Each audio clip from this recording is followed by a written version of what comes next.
Welcome to study IQ YouTube platform. आप सभी का स्वागत है स्टडी IQ यूट्यूब प्लेटफॉर्म पर। कैसे हैं आप सभी, कमेंट सेक्शन में ज़रूर बताइएगा। ओके, तो आज की इस क्लास में मैं बेसिकली आपके लिए एक नया टॉपिक लेकर आई हूँ, दैट इज़ डेटा इंटरप्रिटेशन।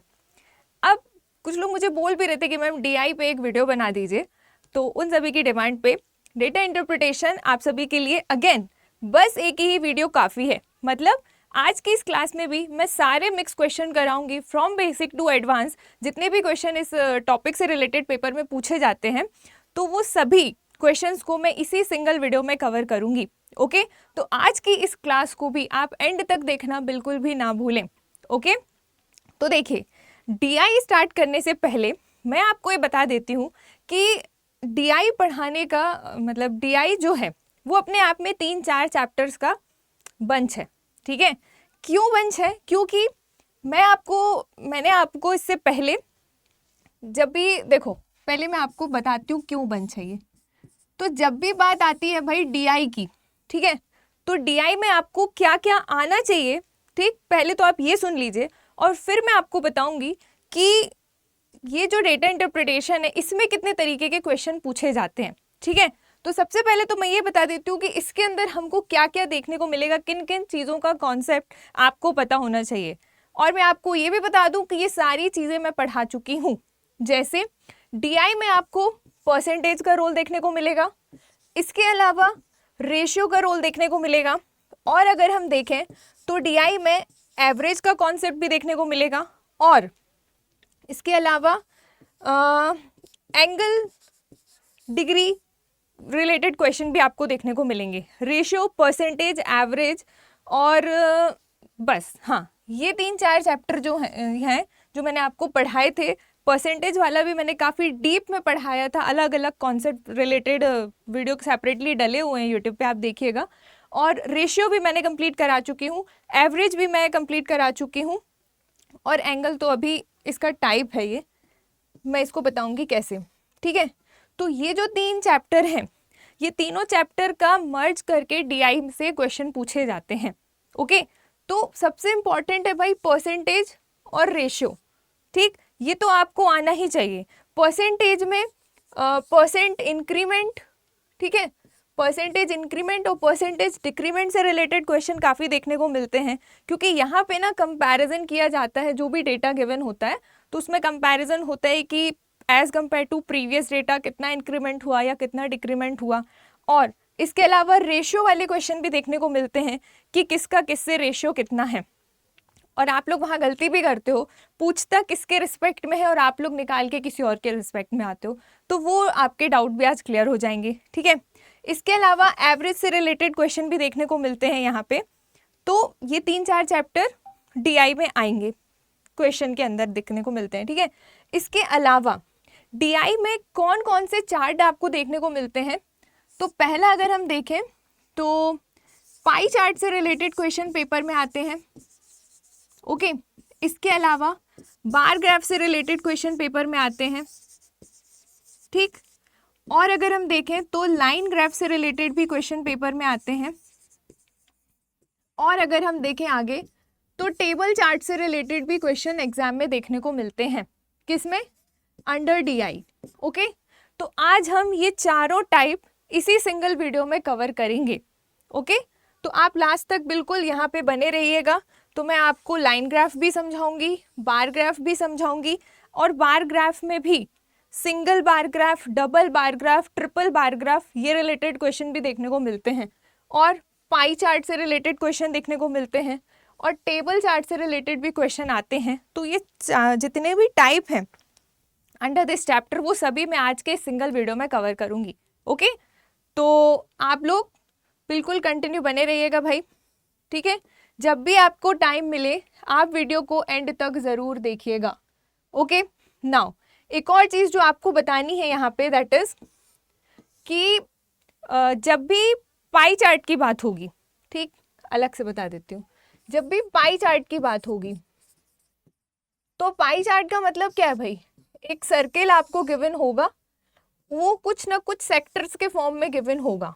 ठीक, उसमें कुछ ना कुछ सेक्टर्स दिए गए होंगे, और पाई चार्ट के अंदर ये बिल्कुल भी नेसेसरी नहीं है कि हमेशा वैल्यूज डिग्रीज में आपको गिवन हो। ओके, यहाँ पे वैल्यूज परसेंटेज फॉर्म में भी गिवन हो सकती हैं। सपोज ये अभी के लिए x degree, y degree, z degree, a degree, b degree, ये कोई वैल्यूज गिवन है। ठीक, तो आपसे जब भी डिग्री वाले क्वेश्चन होंगे तो आप रिस्पेक्ट बनाओगे 360 डिग्री को। ठीक है, 360 डिग्री में से वो डेटा कैलकुलेट किया जाएगा कि यहाँ पे हर सेक्टर के कुछ ना कुछ नाम होंगे। ठीक है, और आपसे बोलेगा कि बताइए इस सेक्टर का इस सेक्टर के डेटा के बीच में कितना अंतर है, डिफरेंस है, कितना ज़्यादा है, कितना कम है। तो वहाँ पे आप 360 डिग्री लेंगे। क्यों? क्योंकि सम ऑफ ऑल एंगल्स या sum of all sectors of a pie chart और circle is equals to 360 degree. ठीक है, इसीलिए हम क्या लेंगे, टोटल एंगल में sum of all angle equals to कितना होता है, 360 डिग्री। बट जब बात होगी इन टर्म्स ऑफ परसेंटेज, जब परसेंटेज की बात होगी इसी टाइप में, तो परसेंटेज का बेस हम क्या लेते हैं, 100%। ठीक है, तो 100% वाली वैल्यू डिग्री में किसके इक्वल हो जाएगी, 360 डिग्री के। ठीक है, यही मैं बता रही हूँ कि अगर डेटा परसेंटेज फॉर्म में दिया गया है और उसमें आपको एंगल निकालने को बोल रहा है, ठीक है, तो भी आप क्या करोगे, इस डिग्री का, जैसे मान लो यहाँ पे है 10%, ठीक, और ये कॉलम, ये सेक्टर है मान लो फूड का। ठीक है, तो आपको अगर डेटा परसेंट में दिया है तो आप उसको डिग्री में कैसे निकालोगे, तो 360 डिग्री इंटू फूड का डेटा 10% है। ठीक, तो एक जीरो से एक जीरो कट गया। इस तरीके से वो जो ये वाला डेटा होगा वो डिग्री में 36 डिग्री के इक्वल होगा। इस तरीके से बोल रही हूँ कि आप बिल्कुल भी इस मिथ में ना रहें भाई कि डिग्री वाले ग्राफ में डिग्री ही आएंगी, परसेंट में भी वैल्यू दी जाती हैं। ठीक है, तो आपको दोनों चीज़ों के लिए प्रिपेयर रहना है। इसके अलावा जो आपका बार ग्राफ है, मैं थोड़ा सा इंट्रो दे रही हूँ, उसके बाद में क्वेश्चन स्टार्ट करूँगी।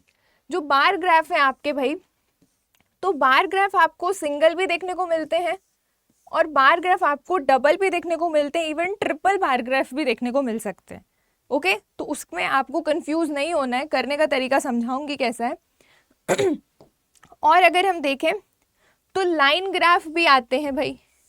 ठीक है, लाइन ग्राफ भी आते हैं, इस तरीके से लाइन बनी हुई होती है और ये वैल्यूज दी जाती है और फिर इस पे बेस्ड क्वेश्चन बनते हैं। ठीक है, तो अभी ये लाइन पे आप मत जाइएगा, ये लीनियर लाइन नहीं है, बस टाइप बता रही हूँ। और टेबुलर डेटा के फॉर्म में भी क्वेश्चन आपको एग्जाम में देखने को मिलते हैं। ठीक है, तो किस किस टाइप का डेटा क्वेश्चन में आता है वो मैंने आपको बता दिया। अब आपको इस चैप्टर को अच्छे से करने के लिए आपको परसेंटेज भी आना चाहिए, आपको रेशियो प्रोपोर्शन भी आना चाहिए और आपको एवरेज भी आना चाहिए। ठीक, अगर ये 3 चैप्टर आते हैं तो इस चैप्टर से रिलेटेड एक ही ग्राफ में, कोई भी ग्राफ हो, चाहे वो बार ग्राफ हो, चाहे वो लाइन ग्राफ हो, चाहे वो टेबुलर ग्राफ हो, चाहे वो पाई ग्राफ हो, कोई भी ग्राफ या चार्ट हो, एक क्वेश्चन अपने अंदर 2 से 4 क्वेश्चन लेके आता है। तो इस चैप्टर की इंपॉर्टेंस को समझिए, ये बहुत ज़्यादा इंपॉर्टेंट है। अगर आपने इसको कर लिया तो एक ही क्वेश्चन के अंदर आपके 3 से 4 क्वेश्चन पक्के हो जाने हैं। ओके, तो इसीलिए इसको करने के लिए, इसलिए मैं अभी लास्ट में करा रही हूँ। इससे पहले मैंने वो सारे चैप्टर करा दिए जो इसके अंदर यूज़ किए जा सकते हैं। ठीक है, अगर आपने वो वीडियोस नहीं देखे हैं तो आप उनको भी देख लीजिएगा जब भी आपके पास टाइम हो। ओके, चलिए अब हम स्टार्ट करते हैं।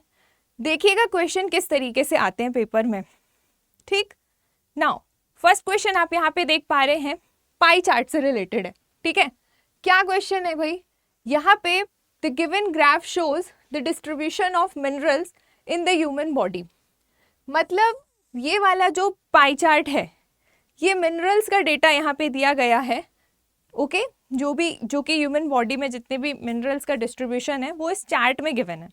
ठीक, और क्वेश्चन कह रहा है कि what is the ratio of calcium to sodium found in the human body. ठीक, मतलब कि यहाँ पे ये जो पाई चार्ट है, इसमें ये डेटा है भाई कैल्शियम का, ये डेटा है मैग्नीशियम का, ये है आयरन का, ये पोटेशियम का और ये सोडियम का। तो आपसे क्या पूछा है कि what is the ratio of calcium to sodium, मतलब कैल्शियम का सोडियम से आपको रेशियो बताना है। उल्टा पुल्टा मत कर देना कि सोडियम का कैल्शियम से बता दिए। क्वेश्चन क्या पूछा है कि what is the ratio of calcium to sodium. तो ये हो गया कैल्शियम और ये हो गया सोडियम, ठीक है। अब कैसे निकालेंगे हम रेशियो? पाई, आप देख रहे होंगे पाई चार्ट में जो वैल्यूज है वो किस फॉर्म में दी गई है, वो दी गई है परसेंटेज के फॉर्म में। ओके, तो आपको निकालना है उनका रेशियो, तो वैल्यूज रख दीजिए। कैल्शियम का डेटा कितना है 40, तो आपने रख दिया 40%, ठीक है। सोडियम का डेटा कितना है 8%।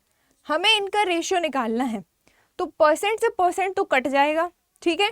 इसके अलावा ये आपस में और कट जाएंगे, तो 8 के टेबल में 8 1 जा 8 और 8 5 जा 40, मतलब ये जो 5:1 है यही क्या हो जाएगा आपका कैल्शियम टू सोडियम का रेशियो।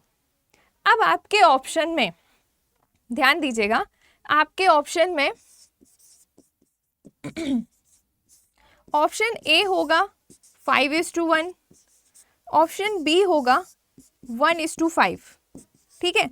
अब बहुत सारे स्टूडेंट क्या गड़बड़ करके आएंगे, अगर उन्होंने ये लाइन को ही नहीं समझा कि ratio of calcium to sodium मतलब कैल्शियम का सोडियम से रेशियो बताना है सोडियम के कंपैरिजन में, ठीक। तो इसलिए सोडियम नीचे आएगा, तो आपका राइट आंसर क्या होगा यहाँ पे 5:1, ना कि 1:5। तो इस तरीके से आप देख के चलिएगा, क्योंकि इस टाइप के क्वेश्चन में जहाँ पर भी रेशियो रिलेटेड चीज़ें आती हैं पेपर में, उसमें ये डेफिनेटली वैल्यूज इधर उधर करके देता है आपको। क्योंकि बहुत सारे स्टूडेंट अभी भी कंफ्यूज हैं कि मैम पहले न्यूमरेटर में क्या रखना है, डिनोमिनेटर में क्या रखना है। तो जिसका कंपैरिजन होता है, मतलब जिससे कंपैरिजन किया जाता है, जिसके रिस्पेक्ट में बात की जाती है, that value will always come in denominator, ठीक। और जिसकी डेटा निकालना है उसको हमेशा न्यूमरेटर में रखते हैं, दैट इज अंश में। ओके, तो इस तरीके से आपको समझ के चलना है। अब यहाँ पे क्वेश्चन सिंपल था, आपने देखा कि रेशियो वाला कॉन्सेप्ट यहाँ पे हमको किस में देखने को मिला, पाई चार्ट में। ओके, तो इसी टाइप के क्वेश्चन आपके पेपर में देखने को मिलते हैं, ठीक है। तो आप ध्यान से देखिए कि अगर ये क्वेश्चन आपको मैं दूं तो आप क्या आंसर देते हैं इसका, ठीक है। और आपको क्या करना है, वीडियो को पॉज करके खुद से सॉल्व करने के आंसर क्या आएगा, ठीक है। एक बार खुद से अटेम्प्ट करो कि क्या वो आपसे बन रहा है कि नहीं बन रहा है। ओके, चलिए नेक्स्ट क्वेश्चन देखते हैं। अगेन पाई चार्ट से क्वेश्चन है। क्या क्वेश्चन है कि the following pi chart shows the 5 stages, मतलब ये जो पाई चार्ट है ये 5 स्टेजेस के बारे में बात कर रहा है। कौन कौन सी 5 स्टेजेस हैं भाई? तो एक है P, फिर है Q, फिर R, S और T, ये 5 स्टेजेस का डेटा गिवन है, ठीक है। और क्वेश्चन है ये क्या है, कौन सी स्टेजेस हैं? तो दीज आर फॉरेस्ट एरिया, मतलब ये जो स्टेजेस हैं ये किसी फॉरेस्ट एरिया को डिनोट कर रही हैं, ओके, जिनके नाम है PQRST, ठीक है।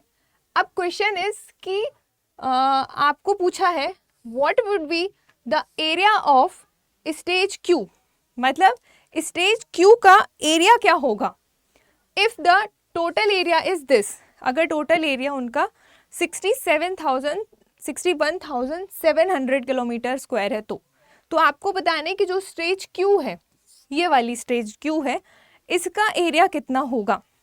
तो अब देखा आपने यहाँ पे परसेंटेज का चैप्टर आ गया है ना। तो कैसे करोगे आप, जब भी आपको टोटल वैल्यू गिवन हो, ध्यान से सुनना मैं क्या बोल रही हूँ, जब भी आपको टोटल डेटा गिवन हो, यहाँ पे फॉरेस्ट एरिया का टोटल एरिया है, या फिर किसी में आपको परसेंटेज का, एक्सपेंडिचर का, या कुछ भी इस टाइप के डेटा आपको गिवन हो सकते हैं। तो आपको क्या करना है, उस टोटल एरिया का यूज़ करके अगर परसेंट में है तो परसेंट निकालोगे, डिग्री है तो 360 के रिस्पेक्ट में उसका डेटा वहाँ पे पुट करोगे, ठीक है। तो यहाँ पे क्या लिखा है, यहाँ पे लिखा है कि what would be the stage Q in total if the total area is this, मतलब टोटल एरिया कितना है 61, टोटल एरिया है 61,700, इसमें आपको स्टेज Q का एरिया निकालना है। तो स्टेज Q कितनी है 22%, मतलब 61,700 का आप क्या निकालोगे 22%, ठीक, क्योंकि स्टेज Q की वैल्यू कितनी है 22%। तो अब आप इसको सॉल्व कर दो, 2 0 से 2 0 कट जाएंगे। ओके, नाउ इसको सॉल्व करोगे तो कितना आएगा 617 इंटू 2, तो 2 7 ज़ा 14, 2 1 ज़ा 1 सॉरी 2 और 3 और 2 3 ज़ा 2 6 ज़ा 12, ठीक, इतना ही आ जाएगा दोबारा भी। 4 3 2 1 जोड़ लो कितना हो गया 4 और 3 7 और 3 और 2 5, 1 और 2 3 और यहाँ पे 1, मतलब 13574। ये क्या हो गया भाई स्टेज क्यू का डेटा, ठीक है। स्टेज क्यू का एरिया कितना हो गया 13,574 किलोमीटर स्क्वायर। तो अब आप यहाँ पे यूनिट को लगाना ना भूलें। बहुत सारे लोग क्या करते हैं यूनिट ही नहीं देखते हैं कि यूनिट क्या पूछी गई है पेपर में। यूनिट किलोमीटर पर स्क्वायर के फॉर्म में है तो आपका जो आंसर आएगा वो भी किलोमीटर स्क्वायर के फॉर्म में ही आएगा, ठीक है। तो सिंपल आपको टोटल एरिया पता था, आपसे क्यू का एरिया पूछ रहा है, क्यू का एरिया परसेंटेज में 72% है, सॉरी 22% है, तो टोटल का 22% आप निकाल लीजिए, तो that will be your answer, ठीक है। तो राइट आंसर यहाँ पे क्या हो जाएगा 13,574। ओके, तो कर लोगे इस टाइप का क्वेश्चन आएगा तो, ठीक है। चलो नेक्स्ट क्वेश्चन देखो। हाँ नेक्स्ट क्वेश्चन इज, अच्छा वही क्वेश्चन है, देखो मैंने क्या बोला था एक ही क्वेश्चन के अंदर 2 से 3 क्वेश्चन आपको देखने को मिल सकते हैं। ओके, तो ध्यान से देखना क्या क्वेश्चन है कि वही PQRST फॉरेस्ट एरियाज है, ओके, और आपसे पूछा है कि find the sector angle of stage P। अब देखिए जो पाई चार्ट है आपका वो परसेंटेज के फॉर्म में गिवन है, ओके, तो अब आप एंगल कैसे निकालोगे। तो मैंने क्या बोला था कि जो एंगल होगा आपका वो 360 डिग्री के रिस्पेक्ट में निकलेगा, है ना। तो टोटल एंगल कितना होता है, सम ऑफ एंगल होता है 360 डिग्री, ओके। तो 360 डिग्री का हमको स्टेज P का एंगल निकालना है, और P की वैल्यू कितनी है भाई, P की वैल्यू है 14%। तो 360 डिग्री का आप 14% निकाल लीजिए, जो आएगा वही उसका डिग्री हो जाएगा। तो एक जीरो से एक जीरो कट गया, इसका आपस में इंटू कर दीजिए, तो कितना हो जाएगा, कैरी आया 8, 42 और ये हो गया 50, ठीक है। और डेसिमल लग जाएगा 10 हटेगा तो 50.4, और डिग्री का कैलकुलेशन किया है तो 50.4 डिग्री। ये क्या हो जाएगा भाई, यही P की वैल्यू हो जाएगी, सेक्टर एंगल ऑफ P कितना हो जाएगा 50.4 डिग्री, ठीक। तो आपने देखा किस तरीके से क्वेश्चन को हमने सॉल्व किया। यहाँ पे 360 डिग्री मेंशन नहीं है, ये आपको पता होना चाहिए कि सर्कल पाई चार्ट वाले केस में जो हम डिग्री लेते हैं वो टोटल कितनी लेते हैं, तो वो लेते हैं 360 डिग्री, ठीक है। और डेटा क्योंकि परसेंटेज में गिवन है तो, और निकालना आपको डिग्री में है, तो सिंपल आप डिग्री का उतना परसेंट निकाल लोगे, तो जिसके रिस्पेक्ट में आप निकाल रहे हो वही डेटा निकलेगा, है कि नहीं, ठीक। तो इस तरीके से आपने देखा एक ही क्वेश्चन में हमको दो क्वेश्चन देखने को मिले। पहला क्वेश्चन था कि इसी परसेंटेज बेस पे हमको सॉल्व करना था, दूसरा क्वेश्चन कि इसी परसेंटेज वाले पाई चार्ट में आपको डिग्री पूछ ली गई, एंगल निकालने को बोल दिया गया। ओके, नाउ एक और क्वेश्चन है, और ये इंपॉर्टेंट क्वेश्चन है, ठीक। इस टाइप का डेटा भी पेपर में कई बार देखने को मिलता है। क्या क्वेश्चन है कि सेम वही फॉरेस्ट एरिया वाला क्वेश्चन है, और उसमें आपसे पूछ रहा है कि the ratio of forest area stage R, मतलब स्टेज R के फॉरेस्ट एरिया का रेशियो किससे, to the combined forest area of stage T and stage S। मतलब ये कि स्टेज T और स्टेज S का आपको combined area, combined forest area बताना है, इसका रेशियो बताना है किससे, स्टेज R से, ठीक है। सॉरी, स्टेज R का स्टेज T और स्टेज S से कंबाइंड रेशियो बताना है कितना होगा। तो कैसे करोगे, अगर अभी आपसे बन सकता है तो आप वीडियो पॉज करें और खुद अटेम्प्ट करें, ठीक है। देखिए कितना आएगा, the ratio of forest area stage R कितना है, 34% वैल्यू है इसकी, ठीक है। तो ये क्या है आपका R। नाउ आपको T और S का कंबाइंड रेशियो निकालना है, तो T की वैल्यू कितनी है भाई 18, और एस की वैल्यू कितनी है, तो आप बोलेंगे 12। तो ये कंबाइंड और ये तो 34 है ही, और ये रेशियो निकालना है। ठीक, अब उल्टा मत कर देना कि टी और एस को पहले ले लिए और आर को बाद में ले लिए। क्वेश्चन को ध्यान से देखिए, what is the ratio of forest area of stage R to the combined forest area of stage T and S. मतलब स्टेज आर का स्टेज टी और एस से आपको अनुपात बताना है। तो जिससे आपको अनुपात बताना होता है उसको आप नीचे दैट इज डिनोमिनेटर में लेंगे, जिसका निकालना होता है उसको आप ऊपर दैट इज न्यूमरेटर में लेंगे। ठीक है, दोनों में बता दिया मैंने। नाउ अब आप इसको सॉल्व कर दीजिए, कितना होगा, 8 और 2 10 और 1 2 3, तो 34:30। अब रिड्यूस हो रहा है तो कर दो, नहीं हो रहा तो वही आंसर हो जाएगा।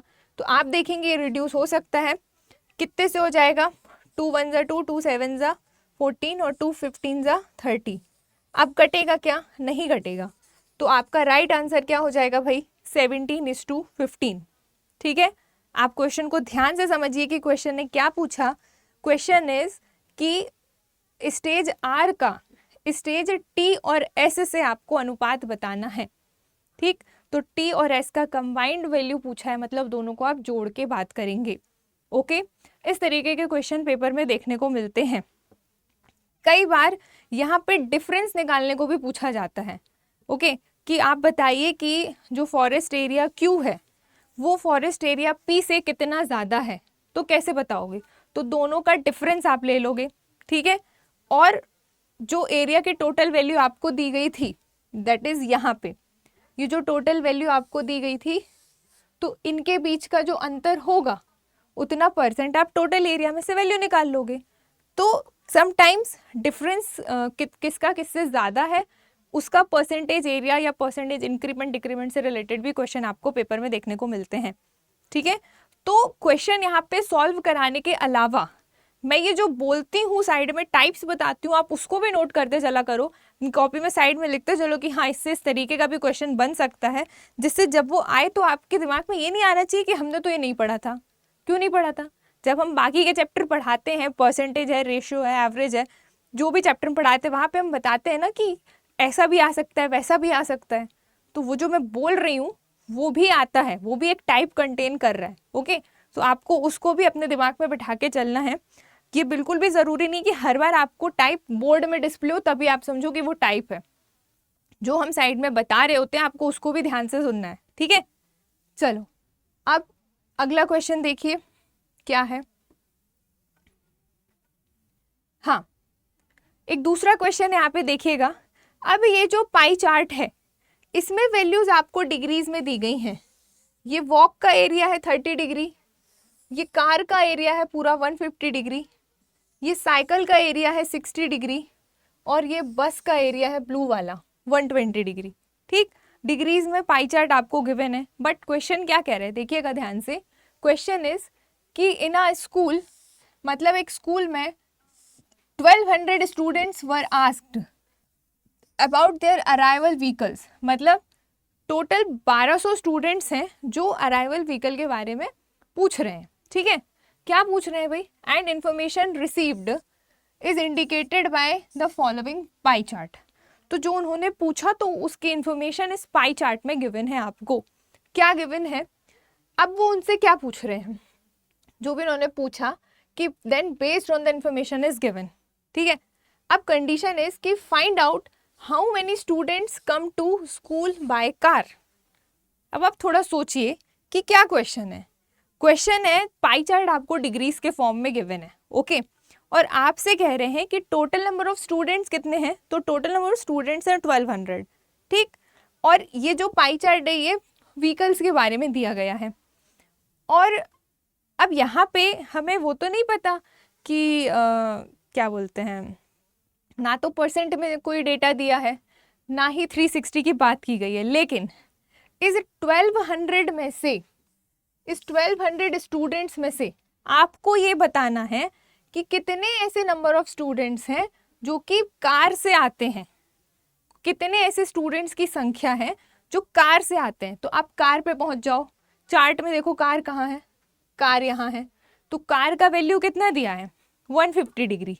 अब देखिए अब आप ये तो नहीं बोलेंगे कि डिग्री में बच्चे स्कूल आ रहे हैं, ये बोलोगे क्या? नहीं ना, संख्या में बताओगे ना। तो कैसे बताओगे? टोटल आपको 1200 लोग गिवन है कि 1200 एक स्कूल में 1200 स्टूडेंट्स हैं, ठीक है। अब इस 1200 स्टूडेंट्स में से आपको ये बताना है कि कार से कितने बच्चे स्कूल आते हैं। तो अब वो बच्चे डिग्री की संख्या में तो आएंगे नहीं, अपनी संख्या में आएंगे ना। तो इन डिग्री की संख्या को नॉर्मल संख्या में कन्वर्ट करने के लिए क्या करोगे आप? 360 डिग्री के रिस्पेक्ट में आप कार का डेटा 150 डिग्री निकालोगे, ठीक है। क्यों निकाला है हमने? तभी तो डिग्री से डिग्री कैलकुलेट होगा, और वो संख्या से संख्या का निकाल रहे हैं तो संख्या में कन्वर्ट होगा कि टोटल 360 डिग्री में से 150 डिग्री स्टूडेंट्स ऐसे हैं जो कार से 150 डिग्री कार से आते हैं। तो 150 डिग्री को नंबर में कन्वर्ट करने के लिए इस तरीके से हमने उसको अरेंज किया है। नाउ अब आप उसको कट कर दीजिए, एक जीरो से एक जीरो कट गया, तो ये कितना हो जाएगा? 12 वन ज़ा 12 और डबल ज़ीरो, ठीक है, और 12 थ्री ज़ा 36, 3 वन ज़ा 3 5 ज़ा, मतलब यहाँ कितना बचा? 100, और यहाँ कितना बचा? 5। तो टोटल ऐसे 500 स्टूडेंट्स हैं भाई जो कि कार से स्कूल आते हैं, और यही आपसे पूछा था। तो आपने देखा डेटा हमको डिग्री के फॉर्म में गिवन था और हमने कैसे उसको नंबर के फॉर्म में चेंज कर लिया, ठीक है। तो इस तरीके से आपको करना है भाई कि जब आपका डेटा डायरेक्ट ना गिवन हो तो आप उसको कैसे कन्वर्ट करेंगे, ठीक। टोटल वैल्यू आपको हमेशा कुछ ना कुछ गिवन होगी, नहीं दी गई होगी तो परसेंट है तो आप 100 और डिग्री है तो आप 360 को कंसीडर करके चलेंगे, ठीक है। चलिए अब देखते हैं नेक्स्ट क्वेश्चन क्या है। देखो, अगर यही क्वेश्चन है और इसी क्वेश्चन में मैं आपसे पूछूं कि बताइए कितने बच्चे ऐसे हैं जो बस से स्कूल आते हैं, ठीक। आप मुझे कमेंट सेक्शन में बताएंगे यहाँ पे कि कितने स्टूडेंट ऐसे हैं कैलकुलेट करने बैठ जाओ जब तक लिख रही हूँ मैं। कितने स्टूडेंट्स ऐसे हैं, हाउ मेनी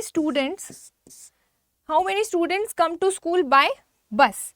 इस कार की जगह अगर मैं बस लिख दूं तो बताइए कितनी वैल्यू आएगी, कितने स्टूडेंट्स होंगे जो बस से स्कूल आते हैं, आप बताएंगे कमेंट सेक्शन में, ठीक। और हाँ, मैं कमेंट्स देखती हूँ, ये मत सोचना कि नहीं देखती हूँ, मेरे को प्रॉपर पता है। कुछ बच्चों के तो शायद लोग हैं रेगुलर देखते हैं, तो नाम तो अभी ध्यान नहीं आ रहा है, लेकिन कमेंट्स में देखती हूँ कि आंसर देते हैं उन लोग, ठीक है। अब आप मुझे बताइए कि बस से आने वाले कितने स्टूडेंट्स हैं, ठीक। और अगर मैं आपसे पूछूं कि साइकिल के कंपैरिजन में पैदल आने वाले कितने स्टूडेंट्स हैं, ठीक है, मतलब इस साइकिल के कंपैरिजन में जो लोग वॉक करके आते हैं उनकी संख्या कितनी है, तो कितना बताओगे। इस तरीके से भी ये जो मैंने साइड में अभी 2 क्वेश्चन बोले, ये क्वेश्चन भी आपके पेपर में आ सकता है, ठीक है। कि अगर हम कंपेयर करें कि साइकिल के कंपैरिजन में पैदल चल के आने वालों की संख्या कितनी है, तो कितनी है ये आप निकाल के बताओगे, ठीक। चलिए बाकी का हम नेक्स्ट क्वेश्चन देखते हैं। ये आप लोग का होमवर्क था जो मैंने बताया, आप चाहो तो अभी कर लो या बाद में भी कर सकते हो। चलिए अगला क्वेश्चन देखिए, क्या क्वेश्चन है, पाई चार्ट से रिलेटेड क्वेश्चन है, आप देख पा रहे होंगे। क्या है ये पाई चार्ट? तो this pi graph shows the expenses of publishing agency of Karnataka, मतलब कर्नाटका की एक पब्लिशिंग एजेंसी है जिसने ये पाई चार्ट शो किया है।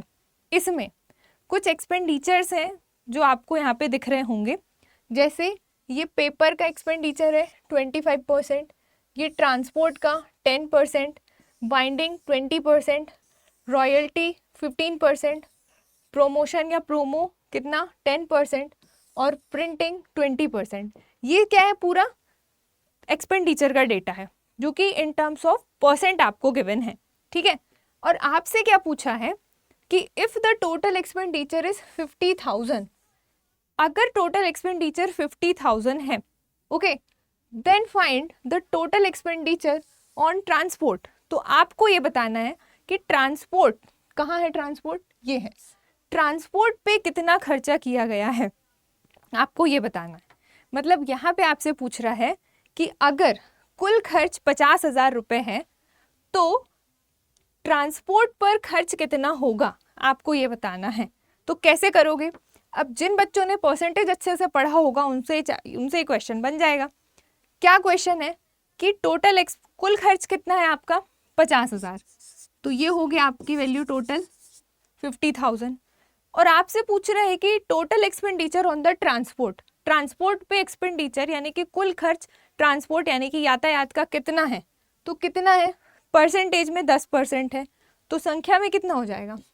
10% को आप क्या लिख सकते हो? 10/100 है ना। अब इसको सॉल्व कर दो, 2 0 से 2 0 कट गए, क्या बचा? जो बचा वही हो गया आंसर। मतलब 5,000 क्या हो गया आपका ट्रांसपोर्टेशन का टोटल खर्च। ठीक है, इस तरीके से आपको क्वेश्चन पेपर में देखने को मिलते हैं।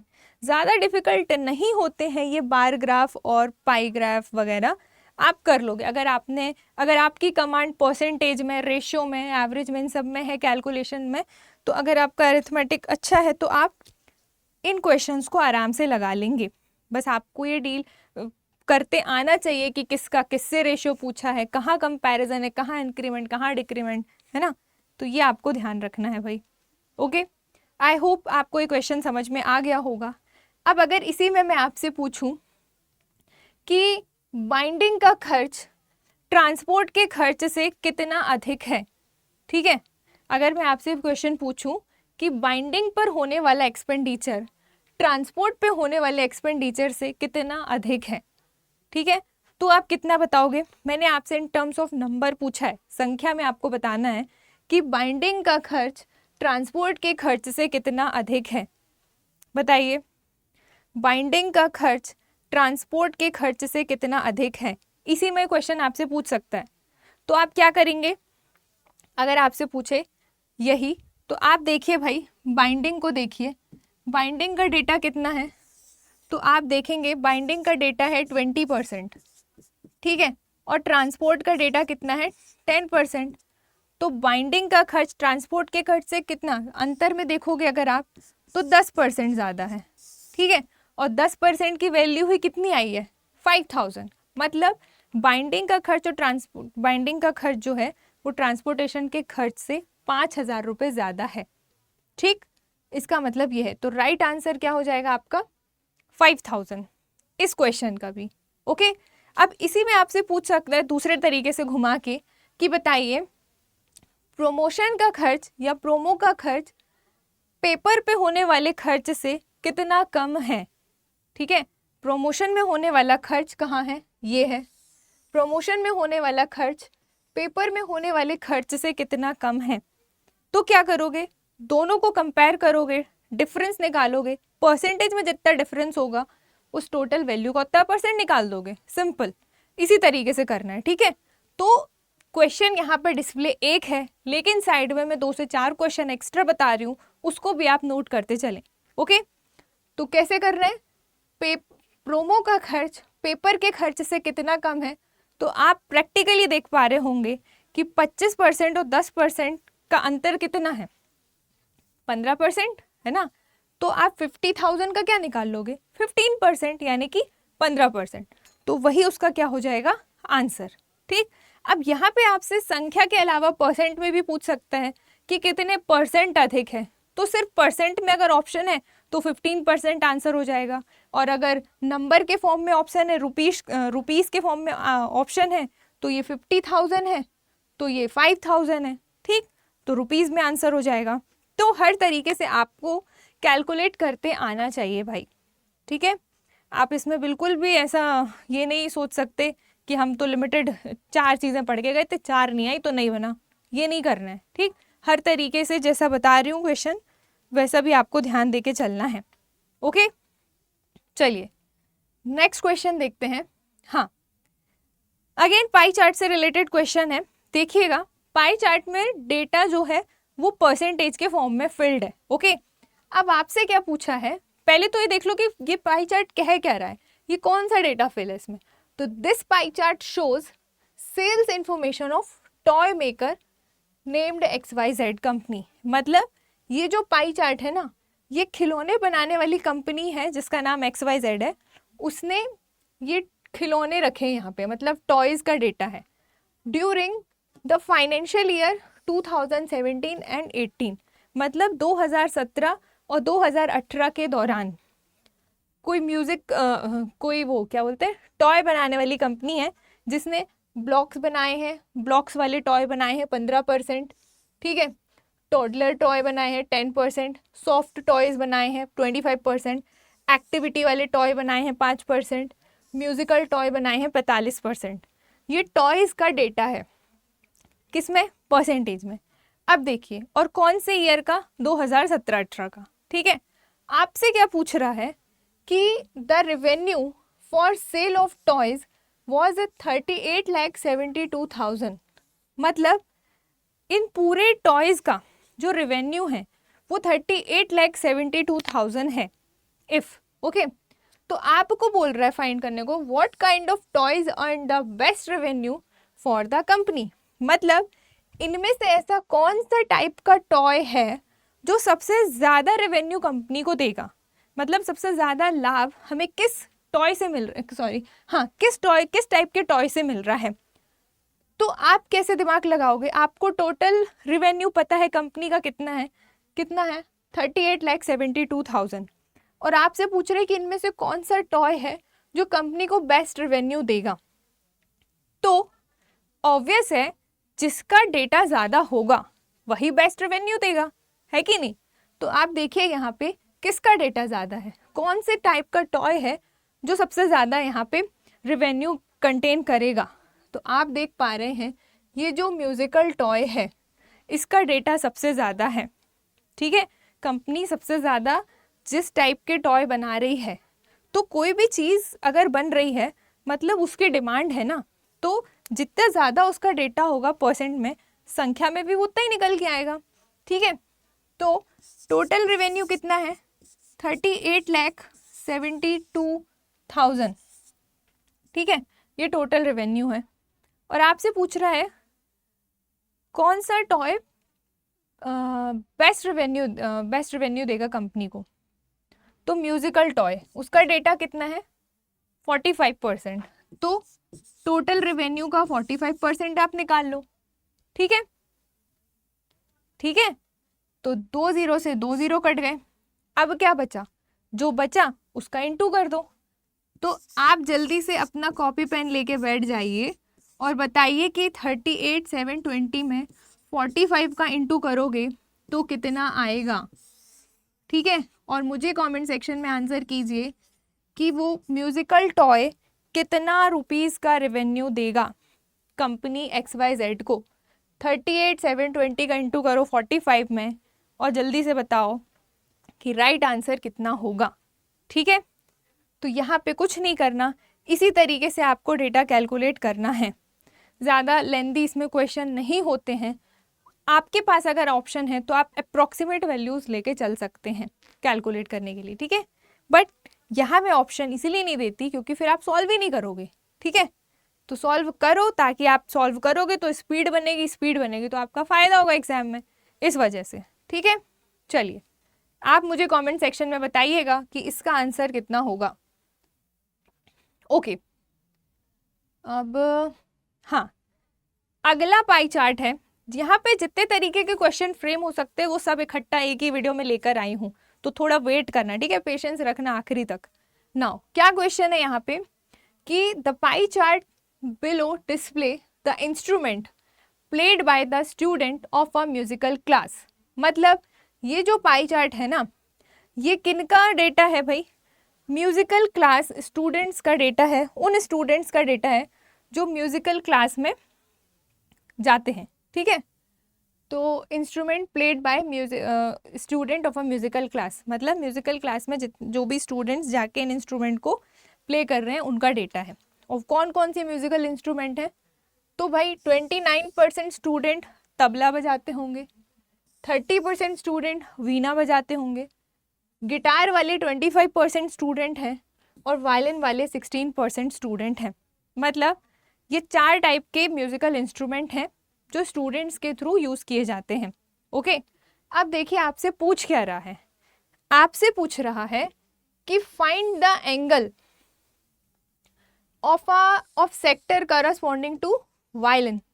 अब देखिए आपसे पूछ रहे हैं कि ये जो वायलिन वाला एरिया है इसका आपको क्या बताना है, एंगल बताना है। तो आप कैसे बताएंगे, जल्दी से आप कैलकुलेट करने बैठ जाइए भाई कि क्या हमें डेटा किस में दिया है, परसेंटेज में, हमें निकालना क्या है, डिग्री में। तो आप क्या करोगे, टोटल सम ऑफ एंगल कितना होगा, 360 डिग्री। तो 360 डिग्री का वायलिन बजाने वाले स्टूडेंट कितने होंगे, 16% हैं। तो परसेंट में नहीं पूछा, डिग्री में पूछा है। तो आप क्या करोगे, 360 डिग्री का 16% निकाल दोगे, ठीक है। तो वही क्या हो जाएगा आपका आंसर। ओके, कैलकुलेट करो।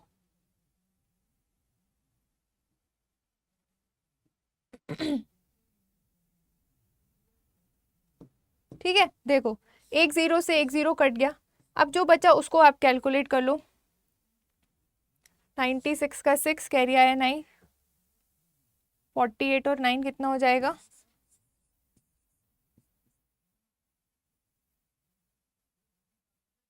7 और 2 67, 67 और नीचे का 10 हटेगा तो कितना हो जाएगा, पॉइंट लग जाएगा। मतलब 67.6 डिग्री क्या हो जाएगा आपका वायलिन बजाने वाले का सेक्टर एंगल।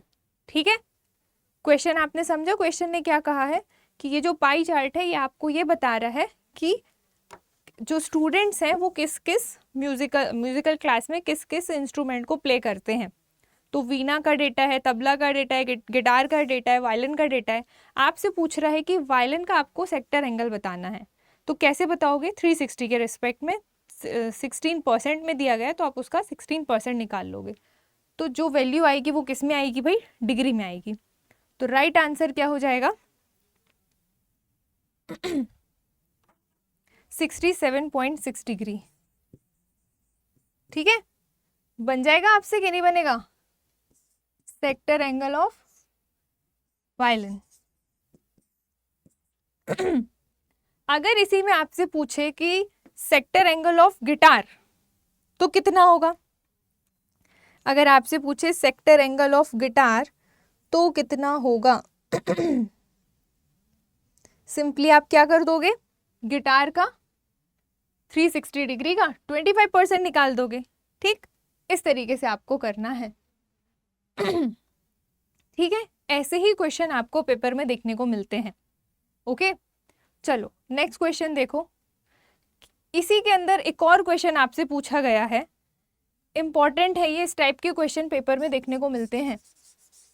क्वेश्चन इज कि सेम पाई चार्ट है, वही म्यूजिकल इंस्ट्रूमेंट वाले डेटा हैं, ठीक है, और आपसे क्वेश्चन कह रहा है कि इफ देयर आर 300 स्टूडेंट्स, मतलब अगर 300 स्टूडेंट्स हैं तो then what is the difference between tabla player and veena player. इस टाइप के क्वेश्चन बहुत देखने को मिलते हैं पेपर में, इंपॉर्टेंट है। क्वेश्चन इज कि अगर 300 स्टूडेंट्स हैं, ठीक है, 300 स्टूडेंट्स हैं तो आपको डिफरेंस बताना है तबला प्लेयर का और वीणा प्लेयर का। ठीक है, तो अब आप देख लीजिए, टोटल लोग हैं 300 का 29% तबला बजाते हैं तो ये हो गया ना 87, वीणा बजाते हैं 30% तो हो गया 90। तो इन दोनों का आपसे क्या पूछा है, क्वेश्चन में पूछा है डिफरेंस, तो डिफरेंस कितना आ जाएगा 3, और 3 ही क्या होगा आपका आंसर। ठीक है, परसेंट में नहीं होगा क्योंकि परसेंट से तो रिमूव करके संख्या निकाल रहे हैं ना। ओके, अगर आपसे परसेंट में पूछता तो परसेंट तो क्लियरली दिख रहा है हमको 1%। ठीक है, तो आप इस तरीके से भी कर सकते थे। अगर आपको ये प्रोसेस नहीं करनी है तो आप डिफरेंस में इन दोनों का डिफरेंस देख लीजिए कि इन परसेंट में इन दोनों का डिफरेंस कितना है। तो परसेंट में इन दोनों का डिफरेंस 1% है, तो आप डायरेक्टली 300 का 1% निकाल देते तो भी आपका 3 निकल के आ जाता। तो there are 2 approaches to solve this type of question. First is this कि अलग से तबला का डेटा निकाल लो, वीणा का डेटा निकाल लो, दोनों का अंतर निकाल लो, एक ये तरीका है। सेकेंड तरीका ये है कि परसेंट में ही दोनों का अंतर देख लो, कितना है। क्यों? क्योंकि हमको डिफरेंस ही अल्टीमेटली बताना है ना। तो जो परसेंट में अंतर है वो कितना है, 1% का। तो आप दूसरा तरीका निकाल सकते हो, टोटल 300 स्टूडेंट हैं, तो 300 स्टूडेंट का 1% कितना होगा भाई, 3 होगा। तो इस तरीके से करने में भी आंसर 3 आएगा और इस तरीके से करने में भी आंसर 3 आएगा। आपकी चॉइस है, आप किस तरीके से करना चाहते हैं। ठीक है, अगर आप ये वाला तरीका अपनाएंगे तो ये बहुत ही कम टाइम में सॉल्व हो जाएगा। और अगर आपका दिमाग ऑन द स्पॉट नहीं चलता इस तरीके से, तो आप इस फॉर्मेट को भी अप्लाई कर सकते हैं। ठीक, बताने को मैंने दोनों बता दी, चॉइस इज योर्स। चलिए, इस टाइप का क्वेश्चन कर लोगे, पेपर में आएगा तो इम्पॉर्टेंट है। चलिए नेक्स्ट क्वेश्चन देखिए। हाँ, अब पाई चार्ट से रिलेटेड जितने भी टाइप के क्वेश्चन हो सकते थे वो हमने यहाँ पे देख लिया। अब आता है भाई टेबुलर डेटा से रिलेटेड क्वेश्चन। तो टेबुलर डेटा भी आपको क्वेश्चन में देखने को मिलता है, या फिर जिसे हम टेबल चार्ट भी कहते हैं। अब आप यहाँ पे देखिए कि क्वेश्चन क्या है। एक टेबल बनी हुई है जिसमें यहाँ पे है स्टेजेस और यहाँ पे है ईयर्स। ठीक है, क्या टेबल कह रही है, देखिएगा कि the given data and answer the question that follow in the lakh hectares. मतलब इसके अंदर जो वैल्यूज दी गई है ना, वो लाख हेक्टेयर यूनिट में दी गई है। ओके, इसी तरीके से आपको क्वेश्चन पेपर पे मेंशन होता है कि पर्टिकुलर डेटा जो है वो किस यूनिट में गिवन है, तो उसको भूलना मत भाई, दिमाग में लेके चलना। नाउ क्वेश्चन क्या है, तो क्वेश्चन इज कि what was the percentage of increase. देखो आ गया ना परसेंटेज इंक्रीमेंट डिक्रीमेंट वाला क्वेश्चन। तो what was the percentage of increase in agriculture land in Punjab. मतलब पंजाब की बात हो रही है कि पंजाब का जो एग्रीकल्चर लैंड है उसका कितना परसेंटेज इंक्रीमेंट है in year 2013 compare to the year 2011। ध्यान से देखिएगा, क्वेश्चन इज कि ये जो पंजाब है, पंजाब का जो एग्रीकल्चर लैंड एरिया है उसके बारे में आपसे पूछा है कि कितने परसेंट इंक्रीमेंट हुआ है, कब के कंपैरिजन में। तो 2013 में एज कंपेयर टू 2011, मतलब 2011 की तुलना में 2013 में पंजाब में कितना एग्रीकल्चर वृद्धि हुई है, आपको ये बताना है। मीनिंग समझ में आया क्वेश्चन का मैंने क्या बोला? ठीक, तो 2013 का डेटा देख लो। 2013 परसेंटेज इंक्रीमेंट डिक्रीमेंट कैसे निकालते हैं 2013 का डेटा कितना है 264। ठीक, 2011 का डेटा कितना है 220। ओके, तो ये हो गया 220। तो दोनों का जो अंतर होगा वही ज़्यादा होगा ना, ज़्यादा पूछ रहे तो ज़्यादा निकलेगा। ठीक है, डिवाइडेड बाय। अब अगेन यहाँ डिनोमिनेटर में क्या आएगा वो आप गलती करते हो, तो क्वेश्चन फिर से दोबारा रीड करो कि इन 2013 कंपेयर टू द ईयर 2011। तो कंपेयर किससे किया जा रहा है, तुलना किससे की जा रही है 2011 से। तो जिससे कंपेयर किया जाएगा या जिसके बारे में बात की जाएगी या जिसके रिस्पेक्ट में डेटा दिया जाएगा या पूछा जाएगा, that value will always be come in denominator, मतलब वो वैल्यू हमेशा हर में आएगी। ठीक, again I am repeating this, जिसके रिस्पेक्ट में बात की जाएगी या जिसकी तुलना से कंपेयर किया जा रहा है वो डेटा हमेशा हर में आएगा।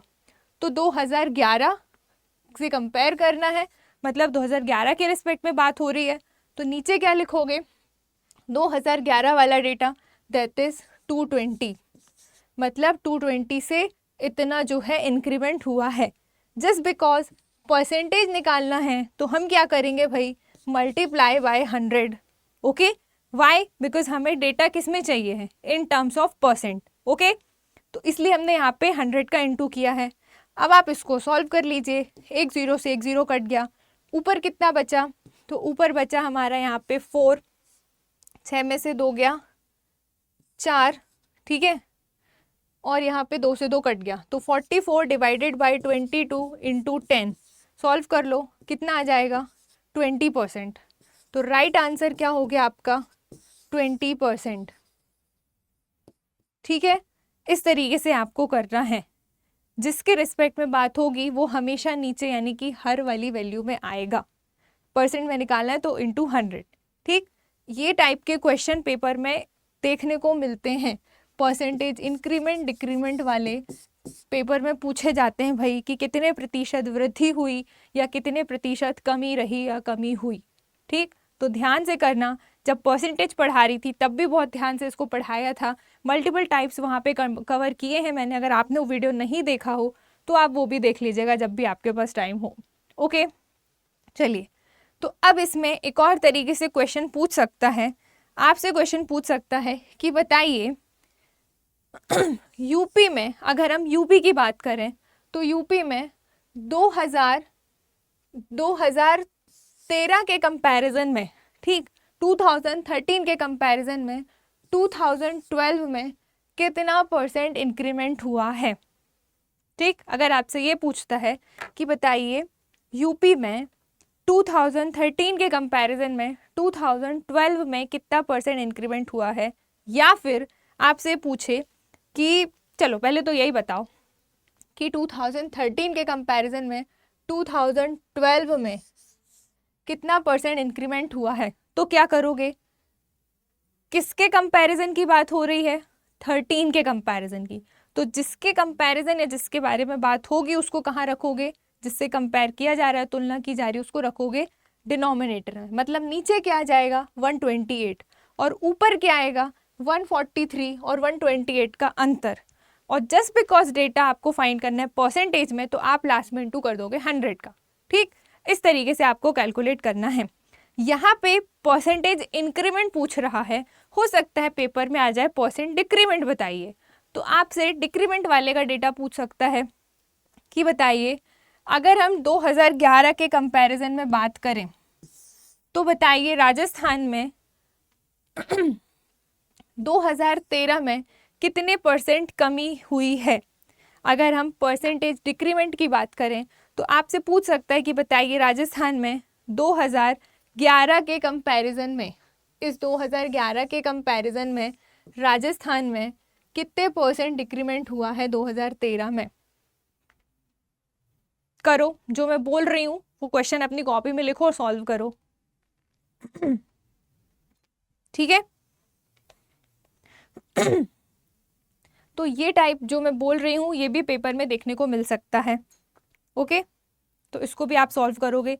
इसी के अंदर सब क्वेश्चन, ये क्वेश्चन नंबर ए है, question number B, question number C डाल के दो क्वेश्चन मैंने बताए, एक ये वाला यूपी वाला और एक राजस्थान वाला। इस तरीके से भी डेटा देखने को मिलता है। ओके, तो ध्यान से पढ़ना। चलो, और बाकी आंसर कमेंट सेक्शन में दीजिएगा। नाउ अब देखिए एक और क्वेश्चन है टेबल ग्राफ से, दैट इज, क्या क्वेश्चन दिया है यहाँ पे, एक साइड लिखा है भाई ईयर्स और एक साइड लिखा है CO2 एमिशंस, मतलब कार्बन डाइऑक्साइड का एमिशन हो रहा है। ओके, उसकी न्यूमेरिक वैल्यू आपको दी गई है। अब टेबल आपसे कह क्या रही है, पहले तो ये सुन लो। बोलेगी तो है नहीं, है ना, लिख के ही बात करती है क्वेश्चन। ठीक है, बोल के तो मैं बता रही हूँ। टेबल क्या कह रही है कि CO2 एमिशंस इन 3 ईयर्स, मतलब ये 3 साल का डेटा है भाई। ठीक, CO2 एमिशंस का in the following municipality has given. अब देखो जो कि दिया गया है, तो क्वेश्चन क्या है, मतलब 3 साल है और 3 साल में CO2 के एमिशन का आपको न्यूमेरिकली डेटा गिवन है। बट क्वेश्चन आपसे क्या पूछ रहा है, तो क्वेश्चन आपसे पूछ रहा है कि what is the percent increase, मतलब कितने प्रतिशत वृद्धि होगी, कितने प्रतिशत वृद्धि की बात हो रही है। What is the percent increase in CO2 emission between 2016 and 2017। आपको ये बताना है कि 2016 और 2017 के बीच कितने परसेंट क्या है, इंक्रीमेंट है। आपको ये बताना है 2016 और 2017 के बीच कितना CO2 परसेंट इंक्रीमेंट है। तो ये है 2016 का डेटा, ये है 2017 का डेटा। ठीक, जल्दी बताओ कि कितने परसेंट इंक्रीमेंट होगा, इनके बीच कितने परसेंट इंक्रीमेंट हुआ है। कैसे करोगे? वही जो मैंने अभी आपको बताया कि इंक्रीमेंट डिक्रीमेंट वाले क्वेश्चन के लिए आपको पता होना चाहिए कि दोनों के अंतर की बात हो रही है। अगेन कंपैरिजन आपको किससे करना है, तो आपको यहाँ पे सिर्फ ये बताना है कि कितने percent CO2 emission between 2016 and 2017, कितना परसेंट इंक्रीमेंट हुआ है 2016 एंड 17 के बीच। तो कैसे करोगे? ऑब्वियस है, कम वाले के रिस्पेक्ट में कंपेयर करोगे ना। अब आप खुद सोचो, आप और आपका फ्रेंड है, आप दोनों का एग्जाम देने के लिए, आपके मार्क्स आए आपके फ्रेंड से ज़्यादा, आपके फ्रेंड के मार्क्स आए कम, तो आप किसी को बताओगे कि हम दोनों सेम एग्जाम देने गए थे, मेरे फ्रेंड के मेरे मार्क्स मेरे फ्रेंड से मान लो 10% ज़्यादा आए हैं, तो किससे कंपेयर कर रहे हो? जिसके कम आए हैं उससे कंपेयर करोगे ना।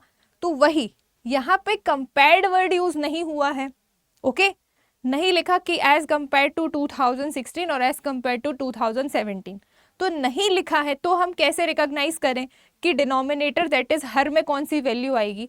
तो वो कंपैरिजन से आएगी। लॉजिकली सोच के चलो कि कम वाले, अगर आपके मार्क्स ज़्यादा आए हैं, आपके दोस्त के मार्क्स कम आए हैं, तो आप किसी को बताओगे तो क्या बताओगे कि मेरे मार्क्स मेरे दोस्त से कम आए हैं। जिससे कम आए हैं उसी से बताओगे ना, कंपेयर उसी से करोगे। तो वही चीज़ यहाँ पे है। 2000 ऑब्वियस है, 2016 वाली वैल्यू क्या होगी? हमारी डिनोमिनेटर में आएगी।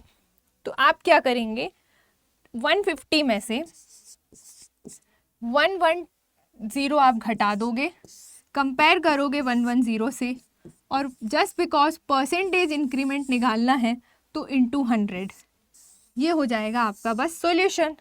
अब आप इसको कैलकुलेट कर लीजिए, 1 0 से 1 0 कट गया, यहाँ कितना बचा? तो ये हो गया 0, 5 में से 1 गया 4, तो 440/11 इंटू 10, इस तरीके से। तो ये क्या हो जाएगा? 400 डिवाइडेड बाय 11, ठीक इतना ही होगा कि नहीं? तो 400 डिवाइडेड बाय 11, आप इसको सॉल्व कर दीजिए।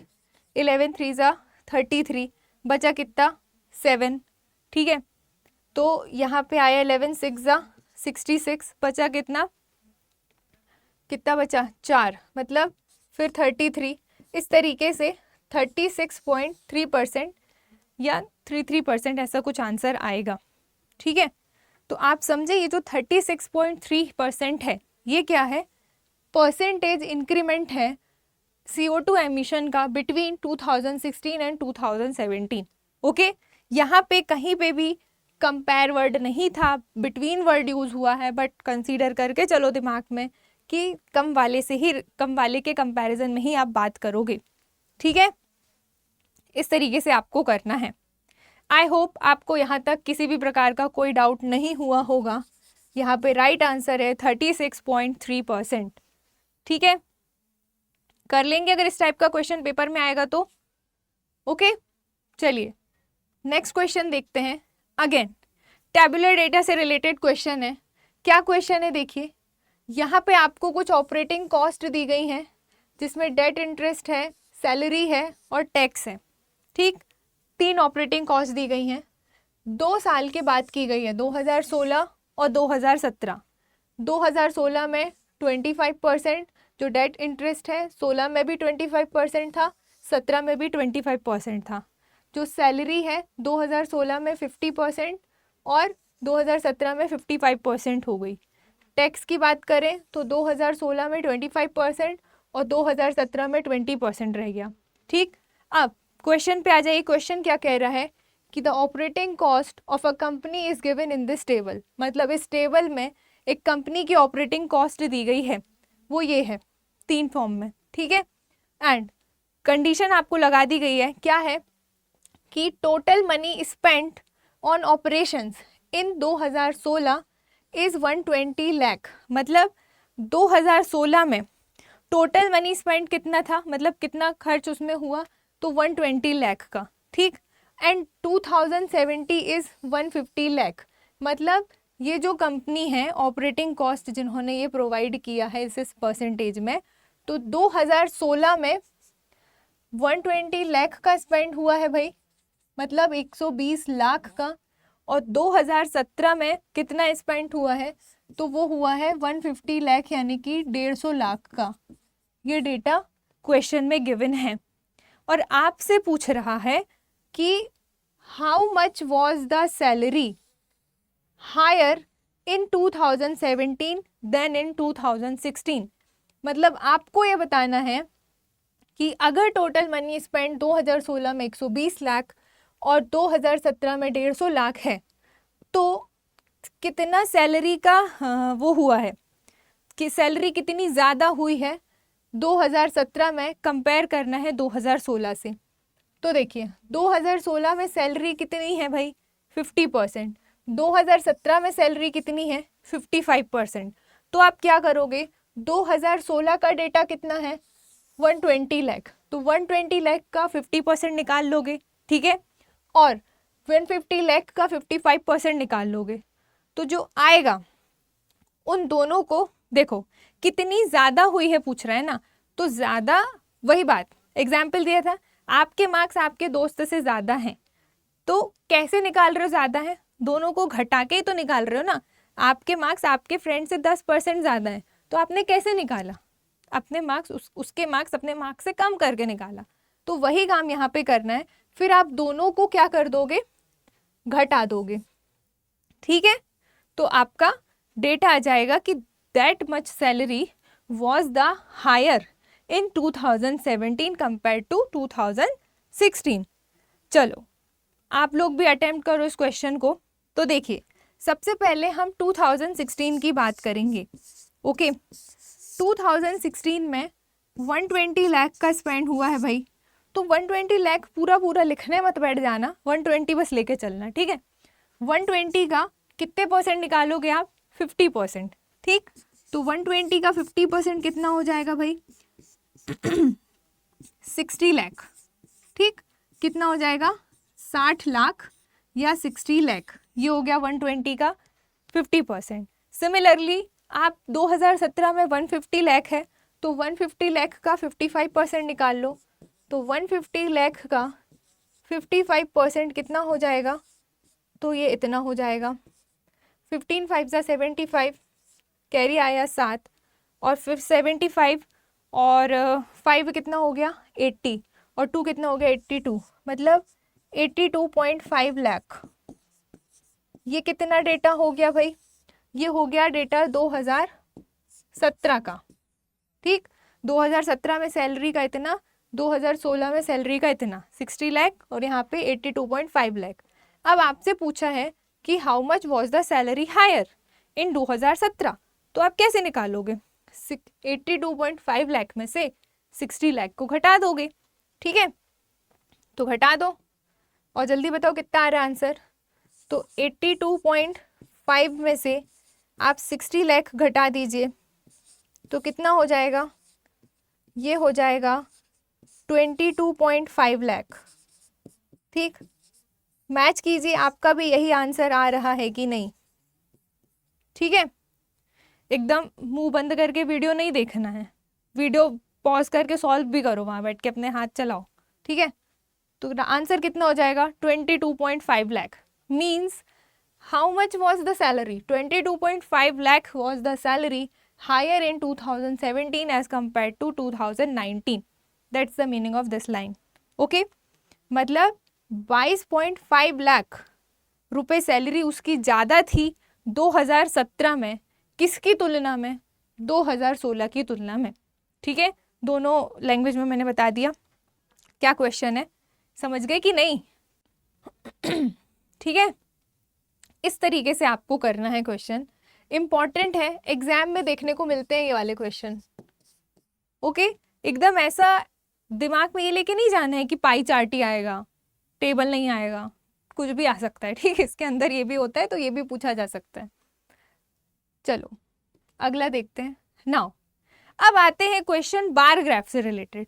ये है देखिए बार ग्राफ, बहुत इंपॉर्टेंट है, पेपर में बहुत ज़्यादा क्वेश्चन देखने को मिलते हैं under this type of DI, ठीक है। क्या क्वेश्चन है आप देखिए यहाँ पे, हिंदी में भी एक्सप्लेन करूँगी, देखिएगा। Study the following bar graph, मतलब इस बार ग्राफ को आप ध्यान से देखिए।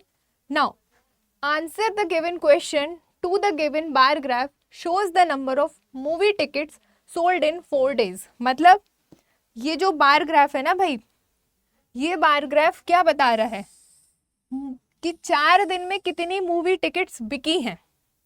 ये बार ग्राफ ये बता रहा है कि 4 दिनों में, और वो दिन कौन कौन से हैं, सैटरडे, संडे, मंडे और ट्यूसडे, इन 4 दिनों में मूवी टिकट्स की बिक्री बता रहा है।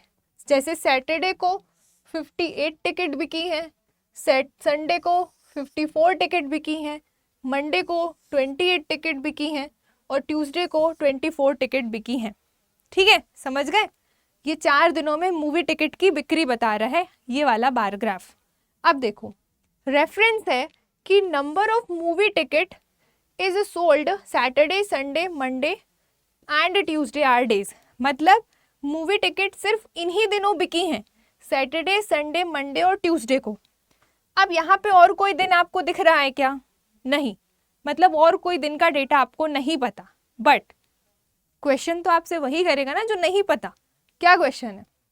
क्वेश्चन इज कि if the average number of tickets sold on Monday, Tuesday and Wednesday, मतलब वेंसडे यहाँ कहीं लिखा है नहीं, पूछ रहा है आपसे कि बताइए कितनी एवरेज नंबर ऑफ टिकट्स हैं, मतलब जो कि मंडे, ट्यूसडे, मतलब पहले सुन लो, पहले क्वेश्चन क्या है कि if the average number of tickets sold on Monday, Tuesday and Wednesday was 31, मतलब अगर मंडे, ट्यूसडे और वेंसडे इन 3 दिनों में एवरेज टिकट की बिक्री कितनी थी?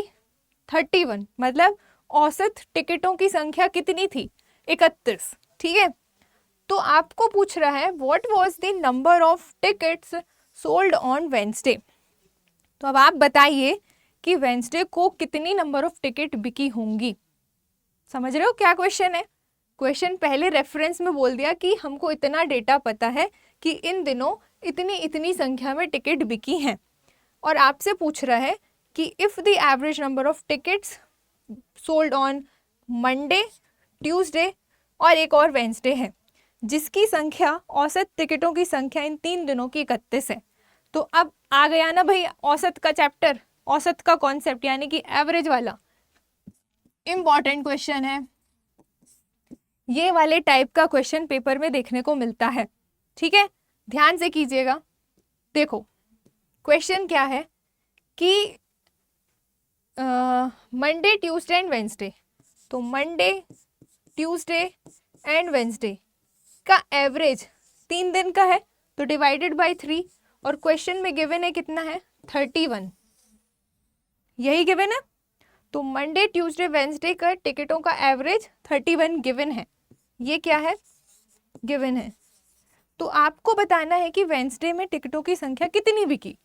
तो आप सिंपल यहाँ पे मंडे, ट्यूसडे की वैल्यू रख दो, वेंसडे को वैसे ही रहने दो, अगर मन है आपका कुछ तो सपोज कर लो। ठीक है, बाकी आप कैसे निकाल सकते हो? मंडे में कितनी बिकी है भाई?